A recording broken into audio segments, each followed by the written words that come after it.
Lectura del Santo Evangelio según San Mateo. En aquel tiempo, los discípulos de Juan fueron a ver a Jesús y le preguntaron: ¿por qué tus discípulos no ayunan mientras nosotros y los fariseos sí ayunamos?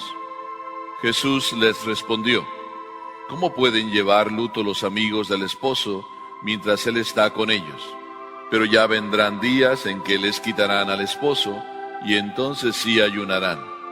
Nadie remienda un vestido viejo con un parche de tela nueva, porque el remiendo nuevo encoge, rompe la tela vieja, y así se hace luego más grande la rotura. Nadie echa el vino nuevo en odres viejos, porque los odres se rasgan. Se tira el vino y se echan a perder los odres. El vino nuevo se echa en odres nuevos, y así las dos cosas se conservan. Palabra del Señor.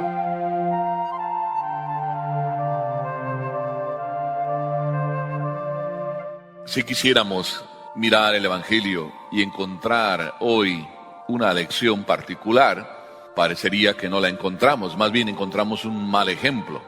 Porque dicen aquí los discípulos de Juan que fueron a Jesús para hacerle una pregunta. Los discípulos de Juan. ¿Quiénes eran los discípulos de Juan?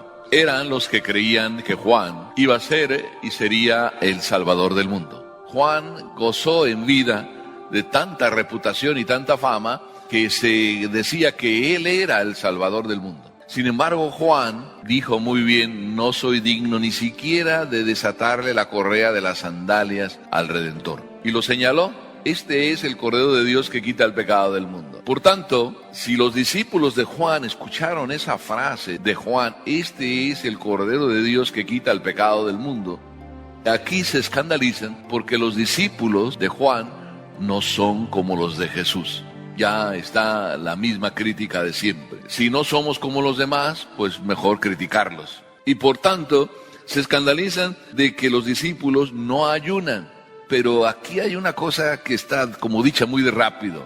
Bien simpático siempre el Evangelio. Nos dice más de lo que parece decirnos. Dice: nosotros sí ayunamos. ¿Cómo que ustedes no ayunan? Nosotros sí, y los fariseos sí ayunamos. Es decir, las personas importantes sí ayunan. ¿Les interesa a ellos preguntarle a Jesús si ayunan, o van a presumir que ellos sí ayunan? Ya dijeron demasiado cuando dijeron: nosotros sí ayunamos y como los fariseos. Por tanto, no sé si decir anda presumido, o decir mejor cállate y no digas que eres fariseo. ¿Qué nos está diciendo de alguna manera el Evangelio? Que no es el presumido el que se va a salvar. No es el que le va a ir a decir a Jesús cuando esté allá arriba toda la lista de cosas que hizo. Más bien hay que ser como Juan. Juan el Bautista verdaderamente dio ejemplo de lo que tenía que dar ejemplo y no andaba presumiendo. Más bien dijo: ni siquiera yo soy digno de desatarle la correa de las sandalias. Y cuando Jesús se descubrió como era, entonces Juan ya empezó a creer de verdad que él era el Mesías que tenía que venir y que para él había nacido él. Por tanto, dijo después Juan el Bautista: conviene que él crezca y yo disminuya. Esa es la lección. ¿Cuántas veces nosotros hacemos el esfuerzo de verdad para que Dios crezca en nuestra vida o para que crezcamos nosotros? Yo soy consciente que el demonio siempre va actuando en nuestras vidas y que cuando cada uno de nosotros, por ejemplo, un buen día lo tocó el Señor, como todos ustedes dicen: a mí me tocó el Señor un día. Yo antes no venía a misa y ahora ya vengo casi todos los días. Y cuentan ustedes, desde que me tocó el Señor ese día vengo todos los días a misa. Y algunos a lo mejor yo hoy voy a decirles otra cosa. Ojalá hoy que han venido y que ya hace tiempo que no venían, les toque el Señor, para que también después puedan decir: desde que me tocó el Señor empezó a cambiar mi vida. Pues cuando también a Juan el Bautista lo tocó el Señor y le hizo saber que él era el Mesías, su vida empezó a hacer que él crezca y que yo disminuya. Pero sin embargo, a veces ocurre que el Señor nos toca y empezamos a decir: el Señor tocó mi vida, me tocó mi vida, y luego después, como cuando ya va pasando el tiempo, ya no decimos el Señor tocó mi vida, sino ya soy muy bueno, Y luego después también seguimos diciendo, oh sí, yo tengo que ser el encargado del grupo. ¿Por qué siempre tiene que ser el otro? Yo ya soy muy bueno. Además los otros pues no han crecido mucho, yo sí he crecido. De hecho todos lo dicen. Oh, qué buena es esa persona. Y vamos así como carcomiéndonos poco a poco. Y se nos va metiendo el mal. Por eso siempre hay que decir como Juan, conviene que él crezca y yo disminuya. Y esto es uno de los requisitos para crecer, que él crezca y yo disminuya. Recuerdo que un buen día le estaba escuchando a un padre cuando yo era más pequeño y le estaba escuchando explicar el bautismo. Lo explicó de una manera tan sencilla, dice, todos nosotros llevamos un niño Dios dentro. Desde el día del bautismo, en nosotros nació un niño Dios. La vida entera se trata de hacer crecer ese niño Dios. Pero a veces ese niño Dios lo estamos tan opacando que lo dejamos como niño Dios, pero de alguna manera todos debiéramos parecer no solo niño Dios, sino que ese niño Dios crezca en nosotros. Cuando ese niño Dios empieza a crecer en nosotros, quiere decir que ¿qué estamos haciendo? Lo que aquí el Evangelio nos dice, estamos haciendo que el odre viejo se convierta en nuevo para poder contener el vino nuevo. Cuando el Señor nace en nosotros y quiere el Señor quedarse, tenemos que hacerle un lugar agradable. Si no, el Señor se va. Hay personas que me cuentan con todo dolor, Padre, no sé qué me pasó, pero me acerqué a comulgar y estaba en pecado. Y me duele mucho saberlo. No lo sabía, pero me duele saberlo, porque me he dado cuenta que le he dado al Señor apenas llegar un portazo. ¿Por qué el Señor le dio un portazo y le podemos dar nosotros otro portazo? Porque no hemos preparado el odre. Y cuando el odre no está preparado, el vino, por más bueno que sea, no va a funcionar. Nuestra alma tiene que estar preparada para poder recibir el vino nuevo, para poder recibir al Señor y para hacer crecer al Señor. El Señor nos va a pedir cuentas cuando estemos allá y vamos a ser juzgados. Nos va a preguntar, ¿cómo hiciste crecer ese vino? ¿Cómo lo cuidaste? Y año con año nos pide cuentas el Señor.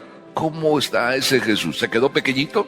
A veces se queda pequeñito. Se queda tan pequeñito el niño Dios que nada más nos quedamos por la señal de la cruz. Yo a veces digo que nuestra fe es la fe de baberito. Es decir, solamente lo que de niñitos aprendimos. Y esa fe aprendimos de niñitos y a veces ni tan bien. Hay niñitos que hacen la señal de la cruz muy bien, porque su mamá les enseñó muy bien. Hay otros que también su mamá les enseñó muy bien, pero no la señal de la cruz, sino el garabato, y lo que mejor les sale es el besito final. Porque hacen un garabato que parece como si hicieran un ventilador en la cabeza, que estuviera dando vueltas, pero lo que sí les sale bien es el besito final, que hasta truena. Casi como para recordar los primeros años de la vida cuando el dedo gordo se lo chupaban. Y así se queda, es una fe de baberito. No crece nunca.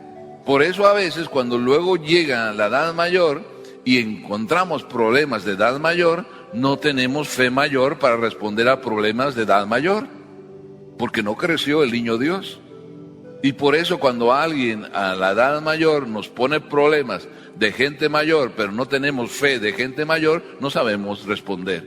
Por ejemplo, si nos dicen problemas de gente mayor, y nos traen un problema y nos dicen, ustedes adoran imágenes, ustedes son idólatras los católicos. Y eso está contradicho y está prohibido en la Biblia. Claro que sí. En la Biblia dice, no adorarás a ningún ídolo, lo dice. Solo al Señor tu Dios adorarás. ¿Verdad que así dice? ¿O no se acuerdan? Bueno, entonces a lo mejor se quedaron con la fe de baberito, si no se acuerdan. Pero eso dice la Biblia. Cuando una persona adulta viene y te dice, ¿tú adoras imágenes? Me estás acusando de algo que no es verdad. Yo no adoro imágenes. Tú dices que yo adoro, pero yo no adoro ninguna imagen.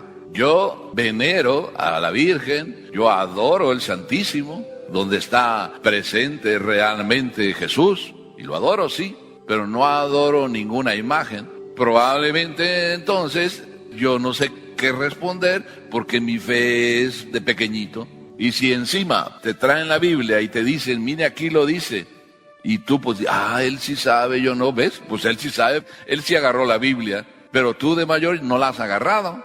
Te la entregaron en el día del bautismo, te la entregaron en el día de la primera comunión, te la entregaron en el día de la confirmación y son 3 ladrillos que tienes en tu casa por ahí guardados, pero no te has enriquecido de la fe.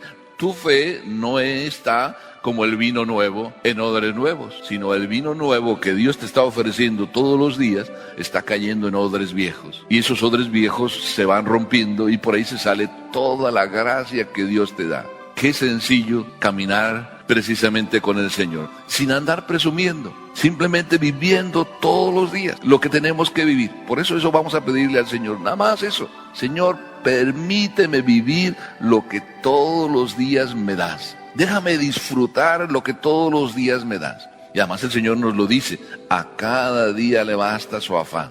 Y esa lucha por cada día nos va convirtiendo en el Cristo que crece en nuestra vida. Tengo un Cristo inquieto, decía un sacerdote un día. Tengo un Cristo inquieto dentro que no sé cómo sacarlo y que me hace feliz.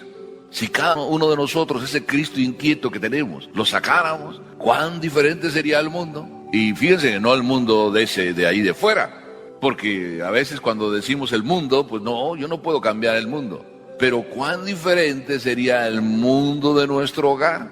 Nada más, ese pequeño mundito. O si quieren, vamos a decir, ¿cuán diferente sería el mundo de nuestro cuarto, de nuestra habitación, donde los pleitos más grandes se realizan? Bien diferente, ¿por qué? Porque tengo un Cristo inquieto que me lleva a amar cada vez más a los que están conmigo.